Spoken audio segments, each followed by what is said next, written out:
Career shutter के YouTube channel पर एक बार पुनः आप सभी का बहुत बहुत स्वागत है। आईटीआई तथा डिप्लोमा पास आउट कैंडिडेट्स के लिए मिनिस्ट्री ऑफ रेलवे के अंतर्गत आने वाले DFCCIL यानी कि dedicated freight corridor corporation of India limited के द्वारा 650 से ज़्यादा पदों पर परमानेंट वैकेंसी जारी की गई हैं। तो आज की इस वीडियो के द्वारा हम इसी भर्ती के बारे में पूरा डिटेल्स में जानने वाले हैं कि इस भर्ती के लिए एलिजिबिलिटी क्राइटेरिया क्या रहने वाली है, आईटीआई तथा डिप्लोमा पास आउट को कौन कौन से जो ट्रेड है उनके लिए ये जो भर्ती है जारी की गई है, इसके अलावा एज लिमिट क्या होगी तथा आवेदन करने की टोटल प्रक्रिया क्या रहने वाली। इस भर्ती की सबसे खास बात यह है कि जो भी आईटीआई के ट्रेड है यानी कि किसी भी ट्रेड से अगर आपने आईटीआई अपनी कंप्लीट की हुई है तो इसका फॉर्म अप्लाई करने के लिए एलिजिबल रहेंगे। सभी ट्रेडों के कैंडिडेट इसका फॉर्म अप्लाई कर सकते हैं। तो बहुत ही अच्छा मौका है। अगर आपने आईटीआई पास आउट किसी भी 1 साल के ट्रेड से भी किया है या फिर 2 साल के ट्रेड से किया है तो इसका फॉर्म आप अप्लाई कर सकते हैं। तो चलिए हम आगे बढ़ते हैं। और आगे बढ़ने से पहले मैं आपको बता दूं कि आईटीआई कैंडिडेट्स के लिए इसके अलावा कई सारी अप्रेंटिस एंड सरकारी टेक्नीशियन की भर्ती अलग अलग विभाग में चल रही है, जो कि आप यहाँ पर देख सकते हैं। इनको भी आप चेकआउट कर सकते हैं। ये जितनी भी आप भर्ती यहाँ पर देख रहे हैं इन सब का डायरेक्ट लिंक आपको वीडियो के नीचे डिस्क्रिप्शन बॉक्स में मिल जाएगा। तो वहाँ से जा करके आप इनमें से जिस भी भर्ती के लिए अपना फॉर्म अप्लाई करना चाहते हैं उस पर क्लिक करके और सारी एलिजिबिलिटी क्राइटेरिया को चेकआउट करते हुए आप इसका फॉर्म अप्लाई कर सकते हैं। आईटीआई से संबंधित सभी तरह के जॉब अपडेट, चाहे प्राइवेट, गवर्नमेंट, अप्रेंटिस या फिर रेलवे से संबंधित जॉब अपडेट हो, सभी तरह के अपडेट्स के लिए आप अपने व्हाट्सएप और टेलीग्राम ग्रुप में जरूर जुड़ जाएगा। लिंक आपको इस वीडियो के नीचे डिस्क्रिप्शन बॉक्स में तथा कमेंट बॉक्स में मिल जाएगा। अब यहाँ पर देख सकते हैं DFCCIL के द्वारा जो ऑफिशियल नोटिफिकेशन है जारी किया गया है, जो कि मैंने यहाँ पर ओपन किया हुआ है। ये जो नोटिफिकेशन है आज ही जो है कि जारी किया गया। मिनिस्ट्री ऑफ रेलवे के अंतर्गत ये जो विभाग है यानी कि DFCCIL, जो कि जितने भी अपने इंडिया के महानगर हैं, दिल्ली, मुंबई, कोलकाता तथा चेन्नई, इनको आपस में कनेक्टिविटी प्रदान करता है, जिससे कि जो भी हम कार्गो सामान का जो मूवमेंट करते हैं वो बहुत आसानी के साथ इसके द्वारा हो जाता है। तो यहाँ पर देख सकते हैं इसी के द्वारा ये जो वैकेंसी जारी की गई, इसके संबंध में सबसे पहले अगर हम इंपॉर्टेंट डेट की बात करें तो यहाँ पर देख सकते हैं इंपॉर्टेंट डेट के तौर पर बताया गया है कि इसका जो फॉर्म ऑनलाइन तौर पर 18 जनवरी से स्टार्ट हो जाएगा अप्लाई होना, और इसकी जो लास्ट डेट रहेगी फॉर्म अप्लाई करने के लिए 16 फरवरी 2025 तक आप इसका फॉर्म अप्लाई कर सकते हैं। इसके अलावा अगर आपको फॉर्म भरने में कोई मिस्टेक हो जाता है तो ऐसे में करेक्शन के लिए जो विंडो होगा 23 फरवरी से लेकर के 27 फरवरी तक खुला रहेगा। टेंटेटिव जो एग्जाम होगा फर्स्ट स्टेज का अप्रैल 2025 में होगा, जबकि सेकंड स्टेज का जो एग्जाम होगा अगस्त 2025 में, और जो फिजिकल इफिशियंसी टेस्ट होगा वो अक्टूबर नवंबर में प्रस्तावित रहेगा, जो कि टेंटेटिव है, इसमें बदलाव किया जा सकता है। और इसका जो फॉर्म अप्लाई करने का मोड रहेगा ऑनलाइन मोड पर आप इसका फॉर्म अप्लाई कर सकते हैं। अब सबसे पहले हम बात करते हैं details of the post and essential qualification, यानी पोस्ट वाइज वैकेंसी जो जारी की गई हैं, साथ ही साथ कैटेगरी वाइज जो भर्ती है यानी किस कैटेगरी के लिए कितनी भर्तियां जारी की गई हैं, साथ में उसके लिए एजुकेशनल क्वालिफिकेशंस क्या रहेगा वो आपको यहाँ से देखने को मिलेगा। सबसे पहले अगर पोस्ट नंबर जो है कि 1 की बात करें, यानी पहला जो पोस्ट है जो कि जूनियर मैनेजर के तौर पर है, इसके लिए जो सैलरी होगी 50,000 से लेकर के 1,60,000 तक की सैलरी रहेगी। E2 लेवल की पोस्ट रहेगी। और इसके लिए एजुकेशनल क्वालिफिकेशन के तौर पर देख सकते हैं फाइनल एग्जामिनेशन आप CMA अगर आपने पास आउट किया हुआ है तो इसका फॉर्म अप्लाई कर सकते हैं। टोटल 3 पदों पर भर्तियां हैं। कैटेगरी वाइज ब्रेकअप आप यहां पर देख सकते हैं। उसके बाद जो दूसरी भर्ती है एग्जीक्यूटिव के तौर पर, इसके लिए जो सैलरी होगी 30,000 से लेकर के 1,20,000 तक रहेगी। और E0 की ये जो पद होगा E0 लेवल का होगा, इसके लिए टोटल 36 वैकेंसी जारी की गई हैं। कैटेगरी वाइज ब्रेकअप आप यहाँ पर देख सकते हैं कि इस कैटेगरी के लिए कितनी भर्तियां हैं। PWBD तथा एक सर्विसमैन के लिए यहाँ पर आपको देखने को मिलेगा। और इसमें जो मेडिकल स्टैंडर्ड होगा A3 लेवल का होगा। और इसके लिए एजुकेशनल क्वालिफिकेशन के तौर पर अगर आपने पॉलिटेक्निक यानी डिप्लोमा किया हुआ है सिविल इंजीनियरिंग में, और सिविल के साथ से में जो भी सब ब्रांचेज है सिविल की, उनसे भी अगर आपने मिनिमम 60% मार्क के साथ आपने डिप्लोमा किया हुआ है तो इसका फॉर्म आप अप्लाई कर पाएंगे। तीसरी जो भर्ती है इसी सेकंड भर्ती जो इसी के अंतर्गत है, जो कि एग्जीक्यूटिव इलेक्ट्रिकल के अंतर्गत है। तो इसके लिए अगर आपने पॉलिटेक्निक इलेक्ट्रिकल ग्रुप के ट्रेडों से ब्रांच से अपने पॉलिटेक्निक किया हुआ है 60% मार्क के साथ, तो इसका फॉर्म अप्लाई कर सकते हैं। 64 पदों पर ये जो भर्ती है जारी की गई है। और उसी तरह से एग्जीक्यूटिव के ही तौर पर तीसरी भर्ती जो कि सिग्नल एंड टेलीकम्युनिकेशन के लिए जारी की गई, जो कि 75 पदों पर जारी की गई है। और इन सभी ब्रांच से अगर आपने पॉलिटेक्निक यानी डिप्लोमा किया हुआ है तो इसका फॉर्म आप अप्लाई कर सकते हैं, जो कि टोटल 75 पदों पर भर्ती हैं।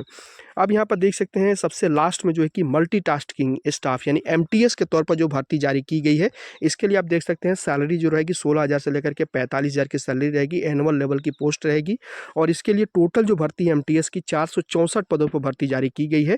कैटेगरी वाइज ब्रेकअप आप देख सकते हैं, जनरल, एससी, एसटी, ओबीसी तथा ईडब्ल्यूएस के लिए आपको यहाँ पर देखने को मिल जाएगा। पीडब्ल्यूबीडी यानी पार्शियली विकलांग तथा एक सर्विसमैन कैंडिडेट के लिए आपको यहाँ पर अलग से देखने को मिलेगा। जो मेडिकल स्टैंडर्ड होगा A2 टाइप का होगा और इसके लिए मिनिमम एजुकेशनल क्वालिफिकेशन के तौर पर यहाँ पर देख सकते हैं स्पष्ट तौर पर लिखा हुआ है, मैट्रिकुलेशन पास होना चाहिए प्लस 1 ईयर ड्यूरेशन का कोई भी आपने अप्रेंटिसशिप किया हुआ है या फिर आईटीआई अप्रूव्ड आपने आईटीआई करा हुआ है एनसीबीटी या फिर एससीबीटी से, जो कि 1 साल से कम का नहीं होना चाहिए कोई, यानी जो भी ट्रेड से आपने किया हुआ वो 1 साल से कम का आईटीआई का ट्रेड नहीं होना चाहिए और 60% मार्क्स मिनिमम होना चाहिए, तो इसका फॉर्म आप अप्लाई करने के लिए एलिजिबल रहेंगे। यानी कि अगर आपने अप्रेंटिसशिप किया है तो भी आप अप्लाई कर सकते हैं या फिर केवल आपने आईटीआई किया हुआ है एनसीबीटी से या किसी भी स्टेट बोर्ड से भी आपने आईटीआई किया हुआ है 1 साल की ट्रेड से या 1 साल के ऊपर की जो भी ट्रेड है आप अप्लाई कर सकते हैं। 1 साल के नीचे की ट्रेड नहीं होनी चाहिए। तो बहुत ही शानदार मौका है जो भी आईटीआई कैंडिडेट है उनके लिए। जैसा कि आप सभी लोगों को मालूम है कि इस टाइम रेलवे की वैकेंसी जो है कि आई हुई है और आप जो ग्रुप डी की वैकेंसी है उसका फॉर्म आप 23 तारीख से अप्लाई कर पाएंगे, तो उसका भी मैंने वीडियो के माध्यम से आप सभी को अपडेट दिया हुआ है कि किस तरह से उसका फॉर्म अप्लाई किया जाएगा, इसकी एलिजिबिलिटी क्राइटेरिया बाकी सारी चीज़ें क्या रहेंगी वो सब कुछ पर मैंने वीडियो अलग अलग बनाई हुई है, तो उसको आप जाकर के चेकआउट कर सकते हैं। उसका भी लिंक आपको वीडियो के नीचे डिस्क्रिप्शन बॉक्स में मिल जाएगा। अब नेक्स्ट आप देख सकते हैं एज लिमिट के अंतर्गत बताया गया कि जो 3 अलग अलग पोस्ट जारी की गई हैं, तीनों के लिए जो एज लिमिट है यहाँ पर अलग अलग टेबल के माध्यम से बताया गया है। तो 1 और 2 नंबर की जो पोस्ट है जूनियर मैनेजर एग्जीक्यूटिव 18 से 30 साल, जबकि एमटीएस के लिए 18 से 33 साल आपकी एज होगी और एज का जो कट ऑफ डेट रहेगी 1 जुलाई 2025 को कंसिडर करते हुए की जाएगी। ये गवर्नमेंट के रूल के अकॉर्डिंग एज में रिलैक्सेशन भी प्रोवाइड किया जाएगा, जो कि आप यहाँ पर देख सकते हैं। SC ST है तो 5 साल की छूट, ओबीसी नॉन क्रीमिलियर है तो 3 साल की छूट, और अगर आप पीडब्ल्यूबीडी तथा पीडब्ल्यूबीडी के साथ SC ST या फिर NCL कैंडिडेट हैं ओबीसी के, तो उसी तरह से यहाँ पर 15 तथा 13 साल की छूट क्रमशः आपको प्रोवाइड की जाएगी। उसके बाद यहाँ पर देख सकते हैं NOC यानी कि नो ऑब्जेक्शन सर्टिफिकेट के तौर पर बताया गया कि अगर आप पहले से ही एम्प्लॉयड हैं कहीं पर तो वहाँ से आपको NOC पहले आपको लेना होगा, तभी आपको यहाँ पर अपना फॉर्म अप्लाई करना होगा, देना आप यहाँ पर ज्वाइनिंग ले पाएंगे। अदरवाइज आपको ज्वाइनिंग वहाँ पर प्रोवाइड नहीं की जाएगी। तो मेक श्योर करिएगा कि अगर आप किसी एम्प्लॉयड हैं किसी ऑर्गेनाइजेशन में तो पहले आप NOC वहाँ से ज़रूर ले लें। अब उसके बाद देख सकते हैं selection process for various post, यानी जो भी पोस्ट जारी की गई उनके लिए सिलेक्शन का प्रोसेस क्या रहेगा। तो सिलेक्शन का प्रोसेस जो है कि यहाँ पर देख सकते हैं बताया गया है। सभी पोस्ट के लिए अलग अलग सिलेक्शन का प्रोसेस रखा गया है। टोटली जो कि 3 ही पोस्ट हैं, लेकिन यहाँ पर दूसरी जो पोस्ट है उसमें 3 कैटेगरी हैं, इसलिए यहाँ पर तो आपको 5 पोस्ट देखने को मिल रही होंगी। तो जो ITI के लिए है वो है जो सिलेक्शन का प्रोसेस वो आप देख सकते हैं। CBT 1 होगा, CBT 2 भी होगा, उसके बाद फिजिकल एफिशिएंसी टेस्ट होगा, उसके बाद डॉक्यूमेंट वेरिफिकेशन होगा, देन आपका मेडिकल टेस्ट होगा और बाकी के जो पोस्ट है उसमें केवल PET जो है कि नहीं होगा, बाकी सब रहेगा। तो ये आपका सिलेक्शन का प्रोसेस रहेगा। अब बात करते हैं स्कीम ऑफ एग्जामिनेशन, यानी एग्जामिनेशन का स्कीम क्या रहेगी। तो यहाँ पर देख सकते हैं एग्जामिनेशन स्कीम के तौर पर बताया गया कि CBT 1 तथा CBT 2 जो होगा उसमें नेगेटिव मार्किंग रहेगी और नेगेटिव मार्किंग के अंतर्गत 1/4 नंबर की कटौती की जाएगी अगर आप गलत आंसर्स देंगे तो।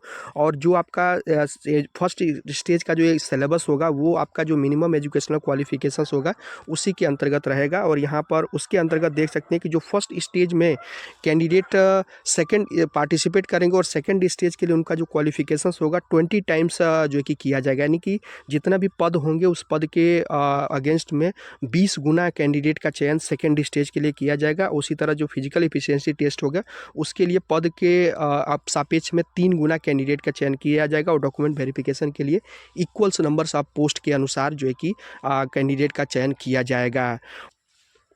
और CBT 1 एग्जाम की अगर हम एग्जाम पैटर्न की बात करें तो यहाँ पर देख सकते हैं जितनी भी पोस्ट हैं सभी के लिए जो CBT 1 का एग्जाम पैटर्न होगा कुछ ऐसा होगा।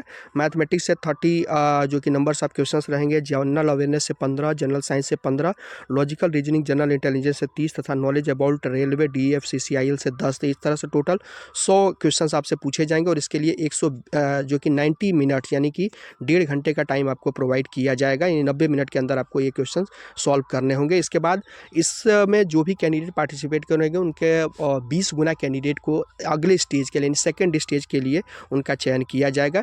सेकंड स्टेज का जो सिलेबस होगा सेम इसी तरह से होगा, चूँकि आप यहाँ पर देख सकते हैं second stage CBT will be consist of 120 multiple choice question, यानी कि टोटल 120 क्वेश्चन रहेंगे और उनको सॉल्व करने के लिए टोटल 120 मिनट आपको दिए जाएंगे।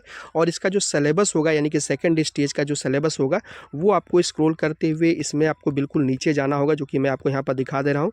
ये आप यहाँ पर देख रहे होंगे ये जो है कि आपका सिलेबस यहाँ से आप डाउनलोड कर सकेंगे। जिस भी पोस्ट के लिए आप अप्लाई करने जा रहे हैं तो सेकंड स्टेज का सिलेबस आपको यहाँ पर नीचे के साइड से मिल जाएगा, तो यहाँ से आप इसको डाउनलोड करके अपना चेकआउट कर सकते हैं।